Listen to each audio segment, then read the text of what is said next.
Magandang gabi sa aming mga viewers. Sa amin pong mga kaibigan, kung patuloy man pong nararamdaman natin na sa kalooban natin ay may kulang at nais nating ito ay mapunan, alalahanin niyo pong nakahanda ang Diyos para tayo tulungan. At sana po kami na dito ay mga kasangkapan, ito po'y matugunan sa programang Full Life.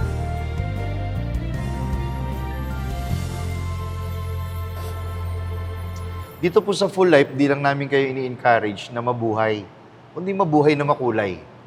At ang tanging paraan para maging totoo yan, matatagpuan lang natin sa Ebanghelyo ng Panginoon. Because to live a full life means to live not just for ourselves, but for others, just as Christ lived for us. Ngayong gabi, isang napakagandang topic at continuation po ng nagdaan ang ating pong tatalakayin. Ang part 2 ng topic na sharing is caring. Sa unang bahagi po ng sharing is caring, nakita natin ang buhay ni Dorcas, aka Tabitha, na ang tunay na kahulugan ng pagmamalasakit, hindi siya nakilala dahil sa yaman, kaya marami siyang maibibigay, Opo. kundi sa kabutihan ng kalooban at pusong handang tumulong. Ang kanyang mga gawa ng pag-ibig at pagmamalasakit ay nag-iwan ng marka sa puso ng kanyang mga kaibigan, particularly ng mga babaeng biyuda nung panahon na yon. Patunay lang na ang tunay na halaga ng pag-share ay hindi po nasusukat sa dami ng binigay, kundi sa laki ng puso noong pong nagbigay. At nang siya'y pumanaw na, ipinakita po ng mga community na matay po ang katawan ni Tabitha, pero nanatiling buhay ang malasakit niya sa katauhan na po ng mga taong pinagmalasakitan niya, sa pamamagitan ng pananampalataya nila at ng kanilang sama-samang pagkilos at higit sa lahat, sa pagsampalataya din na may kasangkapan ng Diyos na ating pong malalapitan. Ngayon po, tayo naman na mga tinatawag ng Diyos, hindi lang para humanga sa ginawa ni Dorcas, kundi para ipagpatuloy ito. Kaya sa part 1 ay nakita natin kung paano ang malasakit ay nagbigay buhay. Sa part 2 naman, tatalakayin natin kung paano tayo mismo ang magiging daluyan ng buhay na iyon sa tulong ng Ebanghelyo ng Panginoon. Kaya simulan na po natin sa chapter 9 verse 40, sa continuation ng ating napakagandang story. Ganito po nakasulat: pinalabas ni Pedro ang lahat, lumuhod at nanalangin. Humarap siya sa bangkay at sinabing, Tabitha, bumangon ka. Dumilat si Tabitha at naupo. Narito po. Sabi nga natin sa part 1, halos hindi matanggap, Brother Amadeo Opo. At kung pwede nga sana, wag nangyaring mamatay si Tabitha or si Dorcas. Pero namatay Pero hindi ang malasakit. Dahil sa mga damdaming yon, ito ang kasunod na tagpo. Yung himala ng panahong yon ay pinayagan ng Diyos na mangyari dahil alam nila kung sino ang unang lalapitan nila. Hindi po nagtapos agad sa St. Peter ng Opo. punerarya, kundi po naisip nila ang tunay na St. Peter na malalapitan nila. At eto po nangyari. Maalala natin, bago ang tagpong ito, dumating si Apostol Pedro, dinatnan niya ang mga babaeng bao na tinulungan ni Tabitha at nag-iiyakan, nagpapahayag ng kanilang pagkakilala sa gawa ng pagmamalasakit na kanilang naranasan. At pagkatapos, pinalabas ni Apostol Pedro, may imagine natin, yung tagpong yon, Brother Amadeo, yung panalangin ni Pedro ay panalangin na fully aware. Hindi lang dun sa bangkay nakaharap, aware dun sa mga nakapaligid na pinalabas niya. Kumpleto sa kanya ang ilalapit niyang tulong sa Diyos. Buong kapangyarihan. May imagine natin, habang nakaluhod at nakaharap sa bangkay ni Dorcas, hindi lang para sa kapakanan ng walang hiningang si Dorcas, kundi ang malasakit na naranasan ng marami mula sa kanya. Palibasa ay disipulo ng Panginoon, buong pananampalatayang sinabing, Tabitha o Dorcas, bumangon ka. Mga kaibigan, dumilat si Dorcas at umupo. Isang napakagandang larawan po ng kapangyarihan ng Diyos ang ipinakita sa tagpong yaon. Hindi lamang po sa pisikal, kundi sa espiritual na aspeto ng kanilang buhay at ganoon din sa ating buhay ng mga gawa ng Diyos. Alam niyo po ba, ang meaning ng Dorcas sa Biblia? Full of good works.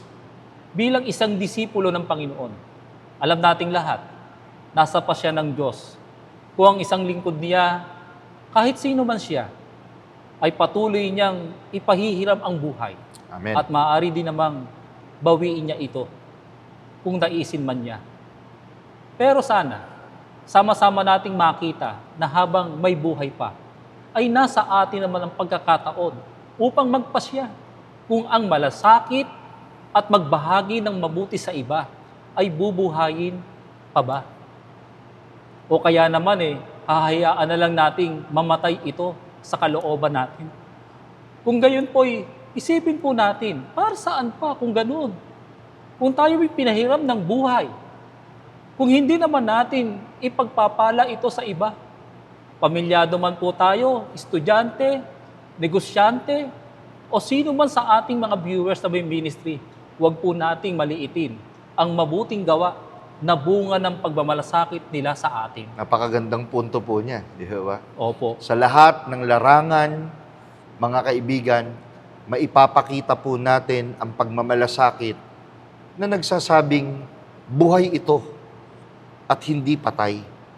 Dahil yung buhay na pagmamalasakit handang tumulong sa iba, nabanggit nyo nga po, sa iba't ibang larangan, mga kaibigan, tayo man po ay nag-aaral, sa tingin mo, nakahihigit ka sa kakayanan, maging sa mga material na bagay, magmalasakit po tayo sa ating mga kaeskwela, sa anuman pong level ng pamantasan. Mga kaibigan, kung tayo po'y nasa trabaho, buhayin natin ang malasakit. At kung tingin natin kulang tayo sa kakayanan, huwag niyong kalimutan, may lingkod ng Diyos na pwede nating lapitan. Dahil hindi lahat ng pagtulong ay mapapatunayan sa material na bagay. Higit sa lahat ay sa spiritual na bagay. Kung ikaw ay may kakayahan, maliit man o malaki, gamitin mo ito para sa iba. Oras, meron ka bang maibibigay? Kahit nga po, Brother Amadeo, makinig lang Opo. Napakabigat ng sitwasyon na ang isang tao walang mahingahan ng sama ng kanyang loob. Yung nandun ka lang, handa na makinig sa kanyang mga nararamdaman, mga suliranin, sapat na talento, kabutihan na ibinabahagi mo ay asahang bibigyang buhay ng kapangyarihan ng Diyos sa puso ng ibang tao. Hindi pwedeng walang intervention ng Panginoon. Dahil yung kaloobang ginagawa mong pagmamalasakit ay damdaming nagmula mismo sa Panginoon. Opo. Sa panahon ngayon, maaaring hindi literal na patay ang isang Dorcas sa iyong buhay. Di ba? Pero huwag mong payagang patay na ang ating damdamin sa pagtulong. Baka napagod ka na.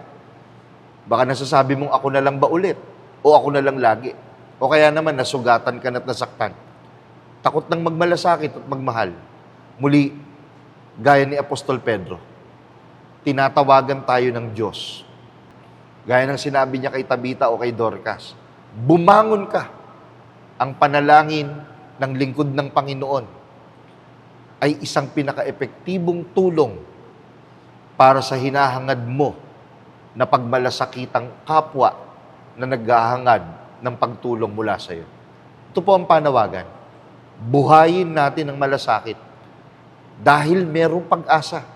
Ayon sa kwento, brother. At yan po'y mabasa po natin sa verse 41 at 42 ng ating pong tinutunghayang aklat. Inabot ni Pedro ang kamay niya at tinulungang tumayo si Tabita. Tinawag niya ang mga mananampalataya at mga byuda at ipinakita si Dorcas na buhay. Amen. Kumalat ang balita sa buong Jopa at marami ang sumampalataya sa Panginoon. Tatlong bagay po, mga kaibigan, na mahalagang bagay na gustong ipunto ng mga talatang binanggit po namin, ang dulo ng mga pangyayari. Inabot ni Apostol Pedro ang kamay niya kay Dorcas upang tumayo. Ano po ang ibig sabihin po dito? Ito po'y simbolo ng ating pong pagbangon tungo sa tiyak na destinasyon. Kung iniabot ng Diyos ang kanyang kamay sa iyo, kapatid o kaibigan, upang buhayin ang malasakit sa pamamagitan ng kanyang kasangkapan, iaabot mo ba ang iyong kamay sa kanya?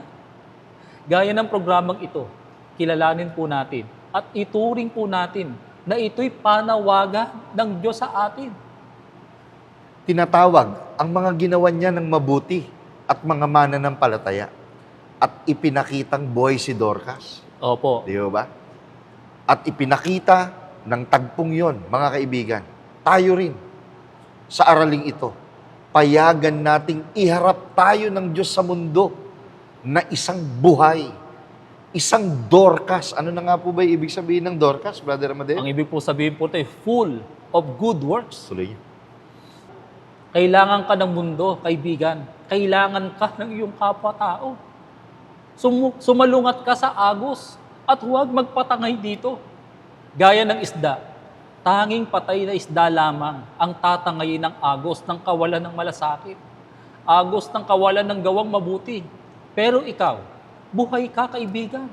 Salungatin mo at kapwa magbigay ng pag-asa sa iba. Amen. Tandaan po natin ito. Tanging malasakit ang isang lengguwahe ng gawa ng pagmamahal na maiintindihan ng lahat. Amen. Totoo po yun. Di ba? Kahit anong lahi, kahit anong kalagayan ng tao, kahit anong estado sa buhay, kung meron tinatawag na love language, ang pagmamalasakit ay isang lingwahe na kayang maunawaan at madaling tanggapin ng ating kapwang nangangailangan ng ating pagmamalasakit. Narinig po natin sa ikatlong mahalagang punto, kumalat ang balita sa buong Jopa. Sa Jopa na kung saan doon po gumawa ng malasakit si Dorcas. At marami ang sumampalataya sa Panginoon. Mga kaibigan, wala nang gaganda pa sa isang tunay na full life na ang nangyayari po, na ihahawa mo sila sa gawang malasakit na natutunan mo mula din sa isang kaibigan na nagmalasakit sa iyo. Ito po ang resulta. Ang pagbuhay kay Dorcas ay naging daan para sa mas maraming tao ang manampalataya sa Panginoon, Brother Amadeo. Opo. Ganito rin po sa ating panahon, mga kaibigan. Ang ating pong kabutihan ay maaring maging tulay para sa iba pa na makilala ang Panginoon. Ang tunay na destinasyon ng ating kabutihan ay hindi lamang tulong, kundi ang pagdadala ng maraming mga tao sa Panginoon. Kaya't bawat gawa ng pagbabahagi ay isang paanyaya sa iba na maranasan din ang pag-ibig ni Kristo. So malinaw po sana sa atin ito, mga kaibigan. Una, ano po sabi? Inabot ang kamay ni Dorcas. Opo.